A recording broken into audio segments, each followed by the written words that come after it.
दोस्तों, यदि मैं आपसे पूछूं एक व्यक्ति को जॉब करनी चाहिए या फिर बिजनेस करना चाहिए, आप में से 99.9% लोग यही कहेंगे कि हमें बिजनेस करना चाहिए। यानी हम सभी अच्छे से जानते हैं बिजनेस करना एक अच्छा ऑप्शन है, लेकिन फिर भी हम नौकरी के पीछे क्यों भागते हैं? हम अपना खुद का बिजनेस करने की क्यों नहीं सोचते? आखिर क्यों हम एक नौकरी पाने के लिए 10 साल खर्च कर सकते हैं, लेकिन एक बिजनेस के लिए 6 महीने भी नहीं दे पाते?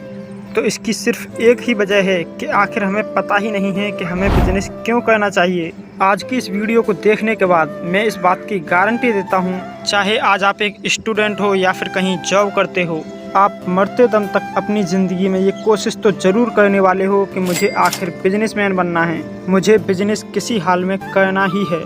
यानी आप बिजनेस करने के लिए मजबूर हो जाओगे। और जब कोई व्यक्ति किसी काम को करने के लिए मजबूर होता है तो आपको उस काम को करने से कोई नहीं रोक सकता।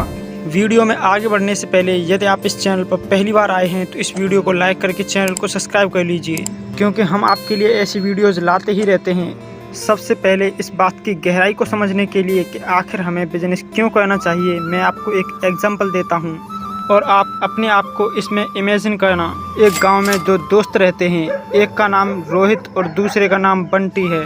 आप अपने आप को इसमें इमेजिन करना, पहले आप हो और दूसरा आपका बेस्ट फ्रेंड। दोनों ही दोस्त मिडिल क्लास फैमिली से हैं, दोनों ने साथ में ही पढ़ाई की थी।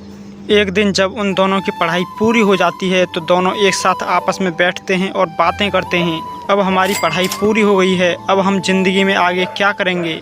तो रोहित कहता है, मैं तो यार गवर्नमेंट जॉब ही करूंगा, क्योंकि मेरा बचपन से ही सपना है कि मुझे सरकारी अफसर बनना है, इसलिए मैं तो गवर्नमेंट एग्ज़ाम की तैयारी करूंगा। लेकिन बंटी का बैकग्राउंड रोहित की तुलना में थोड़ा वीक था, तो बंटी ने कहा, मैं भी गवर्नमेंट एग्ज़ाम की तैयारी करूंगा, लेकिन साथ में कोई छोटा मोटा काम भी करूंगा ताकि थोड़ा बहुत पैसे आते रहें। दोनों ने साथ में तैयारी शुरू की, लेकिन बंटी ने साइड में एक फास्ट फूड की दुकान भी खोल ली।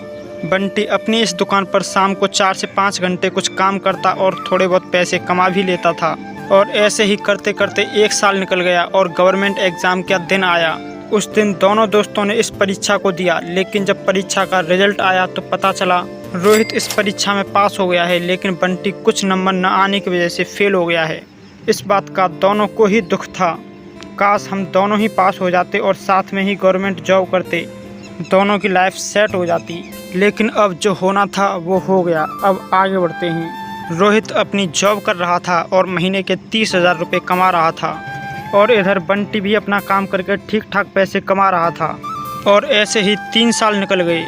और जब हम किसी काम को 3 से 4 साल कर लेते हैं तो हमारे दिमाग में उस काम से संबंधित कई तरीके के आइडियाज़ आने लगते हैं। और ऐसा ही बंटी के साथ हुआ। वह कई लोगों का फेवरेट बन चुका था, क्योंकि वह पिछले 3 साल से फास्ट फूड बेच रहा था। अब उसका काम भी अच्छा चल रहा था। अब बंटी के दिमाग में कई तरीके के आइडियाज़ आने लगे और उसने अपने काम को आगे बढ़ाया। बंटी ने अपने ही शहर में एक और फास्ट फूड की शॉप खोल दी। अब कमाई भी दोगुनी हो चुकी थी और अब उसका दिमाग भी इतना खुल गया था कि फास्ट फूड का बिजनेस अब उसके लिए एक खेल जैसा था। उसने अगले 10 सालों में अपने रेस्टोरेंट की एक चेन बना दी और कई शहरों में उसने अपने रेस्टोरेंट खोल दिए। और इधर रोहित भी एक अच्छी पोस्ट पर था, जिसे 1 लाख रुपए महीने की सैलरी मिलती थी। अब आता है इस कहानी का असली ट्विस्ट, इसे बड़े ही ध्यान से समझने की कोशिश करना। अगले 30 साल बाद जब दोनों ही अपने फील्ड में बेस्ट कर रहे थे, एक का अच्छा खासा बिजनेस था और एक अच्छी पोस्ट पर नौकरी करता था। जैसे बचपन में ये दोनों ही बेस्ट फ्रेंड थे, वैसे ही अब इन दोनों के बच्चे एक दूसरे के बेस्ट फ्रेंड हैं। उन दोनों बच्चों ने साथ में पढ़ाई पूरी की और उन दोनों की कॉलेज भी पूरी हो गई। पढ़ाई पूरी होने के बाद जब एक दिन बंटी और रोहित के बच्चे आपस में बैठकर बातें कर रहे थे कि अब हमारी पढ़ाई तो पूरी हो गई, अब हम आगे ज़िंदगी में क्या करेंगे, तो बंटी का लड़का बोलता है, देख यार, मैं तो अब अपने पापा का बिजनेस संभालूंगा और उसे आगे बढ़ाऊंगा। अब रोहित का लड़का बोलता है, काश मेरे पापा भी बिजनेस करते। ध्यान से सुनिए इस लाइन को, काश मेरे पापा भी बिजनेस करते।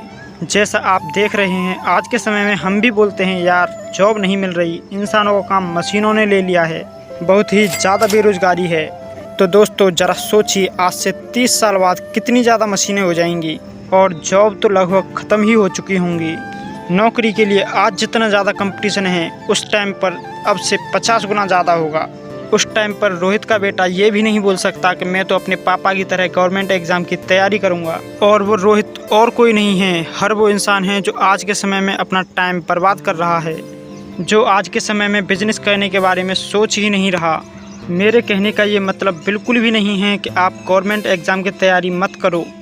आज ऐसे कितने लोग हैं जो नौकरी करते हुए भी साथ में एक साइड बिजनेस करते हैं और एक्स्ट्रा पैसे बनाने की कोशिश करते हैं, और ऐसे ही एक दिन वह बड़ा बिजनेस भी खड़ा कर देते हैं। तो आप उन लोगों की गिनती में क्यों नहीं आते? आपको डर लगता होगा कि मेरी इंसल्ट हो जाएगी, लेकिन अब ज़रा उस टाइम का भी सोचिए जब आपका बच्चा बोलेगा काश मेरे पापा भी बिजनेस करते।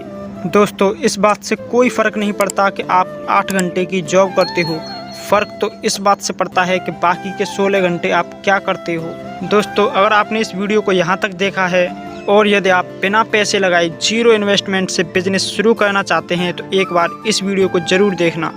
यदि आप इस वीडियो को एक बार भी देख लेते हैं तो आपके दिमाग में कई तरीके के आइडियाज़ आएंगे कि आखिर आप कैसे जीरो इन्वेस्टमेंट से अपना बिजनेस शुरू कर सकते हैं। दोस्तों, यदि आपको इस वीडियो से कुछ भी सीखने को मिला हो तो इस वीडियो को लाइक करके चैनल को सब्सक्राइब कर लीजिए। तो दोस्तों, मिलते हैं किसी और वीडियो में, तब तक के लिए सीखते रहिए, मुस्कुराते रहिए।